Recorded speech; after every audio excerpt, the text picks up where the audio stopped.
Na-recover ang slag ng isang ligaw na bala sa higa ng isang natutulog na bata sa Novaliches, Quezon City. Sa Hagonoy, Bulacan naman, isang lalaki ang nadaplisan ng ligaw na bala sa ulo. Balitang hatid ni Michael Fahatin. Nagulat na lamang ang dating security guard na si Mang Fernando Nacional nang may makita siyang kapirasong bakal na nakapatong sa may unan sa tabi ng ulo ng kanyang apo habang ito'y natutulog. Nang kanyang pulutin, slag pala ito ng isang bala. Sa taas, butas. Sabi ko, yun na, barrel to. Grabe.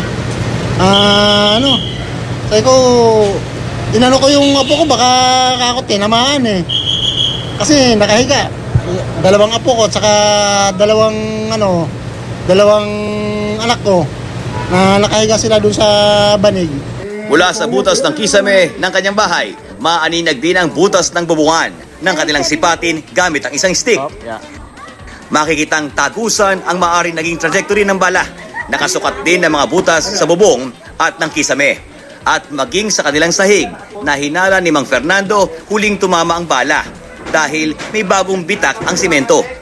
Kung susundan nga ang anggulo ng stick, patagilid ito at ang butas sa bubong at kisame papasok sa loob ng bahay.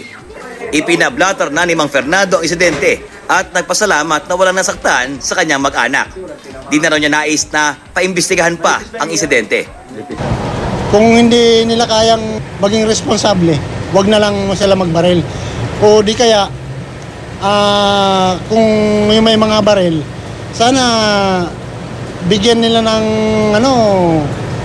ng pagpapalaga naman yung mga tatamaan nila. Kung magpapaputok na sana, diretso na sa lupa, wag na sa ere.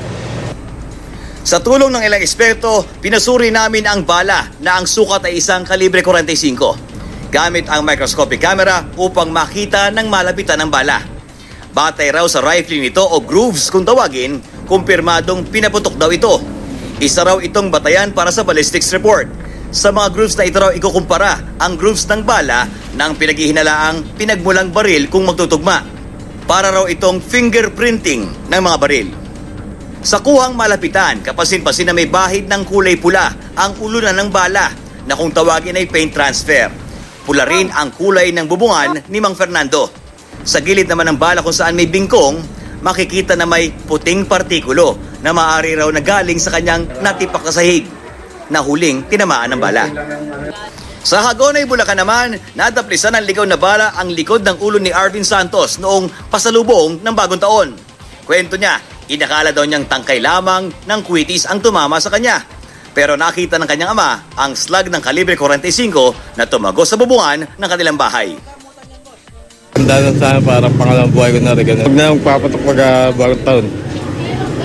Para kung sa iba mga bata mapatay pa nila. Ganun. Ayon sa Hagonoy PNP, may mga listahan raw sila ng mga nagmamayari ng kalibre 45 malapit sa bahay ng biktima. Sa sandali makakuha daw ng court order ay isa sa ilalim nila sa mandatory ballistic examination ang mga baril ng mga suspect. Michael Fahatin, GMA News.